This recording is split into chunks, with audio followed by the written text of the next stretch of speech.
Hi friends, good evening. Welcome to my channel. எல்லாம் என்ன பண்ணுறீங்கப்பா? Tea coffee எல்லாம் குடிச்சிட்டிங்களா? மணி வந்து 4:30 மணி ஆக போகுது. இப்போ தான் நானும் கிளாஸ்லேருந்து வந்தேன். டீ வச்சிட்ருக்கேன் குடிக்கலான்ட்டு. தம்பி வந்துட்டுருக்கேன்னு சொன்னான். சரி, அப்படியே டீ குடிச்சிட்டே உங்ககிட்ட ஒரு விஷயத்தை பற்றி பேசலாம் அப்படின்னு யோசித்தேன். அதுக்கு தான் இந்த வீடியோ. நம்ம நிறைய பேர் வந்து கஷ்டப்பட்டு உழைப்போம். நம்ம இந்த விஷயத்தை நம்ம செஞ்சிட மாட்டோமா, நம்மளுக்கு இந்த விஷயம் நடந்துடாதா கடவுளே, அதுக்காக நம்ம இவ்வளோ கஷ்டப்படுறோமே, நம்மளுக்கு நடக்க மாட்டேந்தே, நம்மளுக்கு ஒரு விஷயம் கிடைக்க மாட்டேந்தே அப்படின்ட்டு நம்ம வந்து அதுக்காக போராடுவோம். எத்தனை வருஷம்? 1 வருஷம் 2 வருஷம் இல்லை, 30 வருஷம் 40 வருஷம் கூட போராடுவோம். ஆனால் நம்மளுக்கெல்லாம் அந்த விஷயம் சாதாரணமாக கிடைக்காது.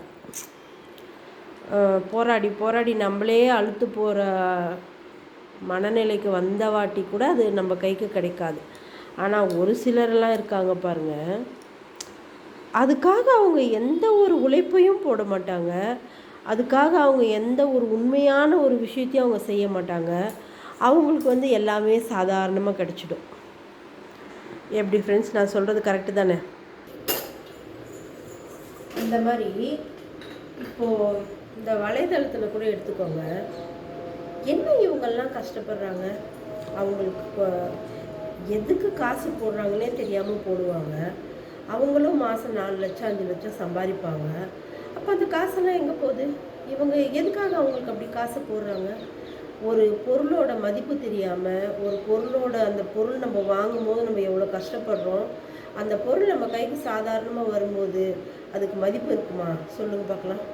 அப்படி தான் ஆயிடுச்சு இப்போ நிறைய பேரோட வாழ்க்கை. காசுக்கு மரியாதையே கிடையாது. ஏன்னா அதனோட கஷ்டம் அவங்களுக்கு தெரியல. சாதாரணமாக சம்பாதிச்சிடுறாங்க இல்லையா, அதனால அவங்களுக்கு அந்த கஷ்டம் தெரியல. நீங்கள் என்ன நினைக்கிறீங்கன்னு சொல்லுங்கள். நான் சொன்னது கரெக்டாக தப்பா? எத்தனை பேர் இதை நீங்கள் யோசிச்சுருக்கீங்க? சாதாரணமாக வந்து எல்லாமே அவங்களுக்கு கிடைச்சிடும். நம்மளை மாதிரி அவங்க போராட மாட்டாங்க, கஷ்டப்பட மாட்டாங்க.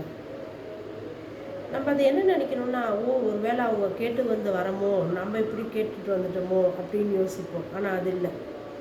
ஆனால் அதுக்கு ஒரு கடவுள் ஒரு காரணத்தை வச்சுருப்பான். கஷ்டப்படாமல் நீ அனுபவிக்கிற ஒவ்வொரு நிமிஷமும், ஒவ்வொரு விஷயமும், அதுக்குண்டான பலன் ரொம்ப கம்மி, அதுக்குண்டான தண்டனை ரொம்ப ஜாஸ்தி.